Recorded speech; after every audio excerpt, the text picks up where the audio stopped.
Spain में इतिहास की सबसे बड़ी आग से हाहाकार मच गया है। ये वीडियो दिखाने से पहले सवाल यह भी है कि हम भारत के लोग स्पेन के इस भीषण अग्निकांड से क्या सीख सकते हैं। स्पेन के वेलेंशिया में यह आग गुरुवार की शाम को लगी। पहली मंजिल से लेकर 14 मंजिल तक एक बड़ी इमारत आग में जलकर खाक हो गई। आग लगने की वजह शॉर्ट सर्किट हो सकती है, लेकिन जब आग लगी तो उस समय 14 मंजिला अपार्टमेंट में 3000 लोग मौजूद थे।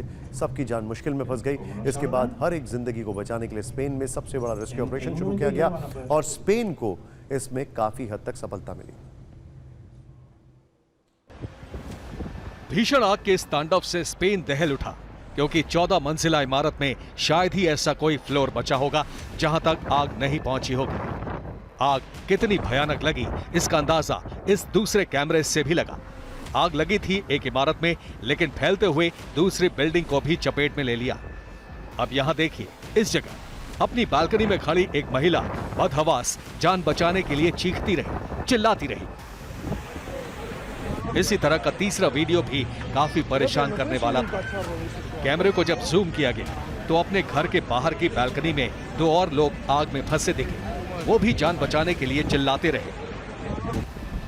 पता चला कि इस 14 मंजिला इमारत में ऐसे 1-2 परिवार नहीं, बल्कि घटना के वक्त अंदर 3000 लोग मौजूद थे। इमरजेंसी सायरन बजने के कारण ज्यादातर लोग वक्त रहते बाहर निकल गए, लेकिन जो नहीं निकल पाए वो लपटों में घिर गए। लोगों के आग में फंसे होने की सूचना जब प्रशासन को मिली तो वेलेंसिया शहर में हड़कंप मच गया। इसके बाद युद्ध स्तर पर लोगों को बचाने के लिए रेस्क्यू ऑपरेशन शुरू हुआ। इस आग में फंसे लोगों को कैसे बचाया जा रहा था, इससे जुड़ा एक वीडियो भी वायरल हुआ। ये देखिए, यहाँ जलती हुई इमारत के ठीक नीचे फायर फाइटर्स की टीम ने एक मोटा रबर का गद्दा बिछाया था। जो लोग ऊपर अपनी बालकनी में फंसे हुए थे, उनमें से कई लोगों ने नीचे इस गद्दे पर छलांग लगा दी। कई फीट ऊपर से गिरने के बाद भी वो सही सलामत थे। हालांकि ऐसा भी नहीं था कि जानमाल का नुकसान नहीं हुआ। अब तक की जानकारी के मुताबिक इस आग की चपेट में आकर 4 लोगों ने अपनी जान गंवाई है। करीब 20 लोग लापता हैं। हालांकि जितनी संख्या में लोग यहां फंसे थे, उससे तुलना करें तो अभी तक नुकसान बहुत कम हुआ है।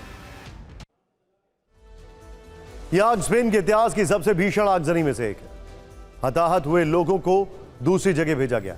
आग में झुलसे लोगों का इलाज जारी है। शुरू में आग 10वीं मंजिल पर लगी थी, लेकिन तेजी से इसलिए फैली क्योंकि उस वक्त हवा बहुत तेज चल रही थी। आग लगने की वजह शॉर्ट सर्किट हो सकती है, ऐसा कहा जा रहा है। स्पेन में 5 महीने के भीतर यह दूसरा बड़ा अग्निकांड है। इससे पहले स्पेन के मार्सिया शहर में एक नाइट क्लब में आग लगी थी। 13 लोगों की मौत हो गई थी, लेकिन इस बार हालात पहले से ज्यादा काबू में थे।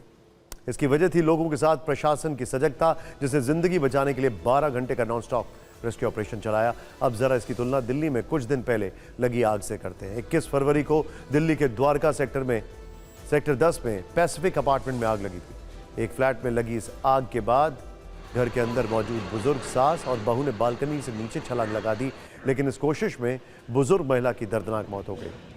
जबकि स्पेन में ऊपरी मंजिलों पर फंसे लोगों ने भी नीचे छलांग लगाई तो उनकी जान रबर के गद्दे बिछाकर बचा ली गई। बीते 15 फरवरी की घटना है। दिल्ली के अलीपुर में भी ऐसे ही एक भीषण आग लगी थी। पेंट फैक्ट्री में लगी इस आग की चपेट में आकर 11 मजदूरों की मौत हो गई। भारत में ऐसी दर्दनाक घटनाएं जैसे अब आम सी बात हो गई। इसका नुकसान कितना होता है ये भी देख लेते हैं।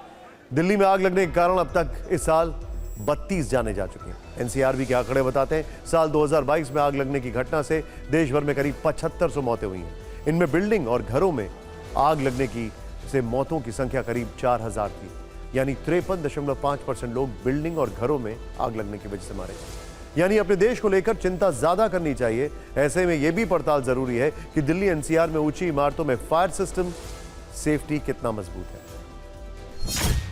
क्या फायर सेफ्टी नॉर्म्स के नाम पर हाई राइज बिल्डिंग्स में सिर्फ खाना पूर्ति होती है? स्पेन में भीषण अग्निकांड के बाद टीवी9 संवाददाता अभिजीत ठाकुर इस सवाल का जवाब जानने के लिए फरीदाबाद के एक अपार्टमेंट पहुंचे। यहाँ RWA अध्यक्ष नरेंद्र कौल से बात की। इस वक्त मैं फरीदाबाद के एक हाई राइज बिल्डिंग के सामने मौजूद हूँ। आप देख सकते हैं कि यहाँ पर सैकड़ों की संख्या में फ्लैट्स हैं और हाई राइज अपार्टमेंट है पूरा का पूरा। और इस अपार्टमेंट के RWA के जो प्रेसिडेंट हैं वो हमारे साथ हैं बातचीत करने के लिए। सर, सबसे पहले अपना नाम परिचय बताएं। हाँ, मेरा नाम है नरेंद्र कौल जी। नरेंद्र कौल जी, कितना पुराना अपार्टमेंट है ये? ये करीब 2005 से है। 2005 से है। जिस तरह से आग की घटनाएं बढ़ रही हैं लगातार, तो आपके यहाँ क्या फायर सिस्टम लगा हुआ है? हाँ बिल्कुल लगा है। बातचीत में पता चला कि यहाँ हर 3 महीने में फायर सिस्टम की जांच होती है।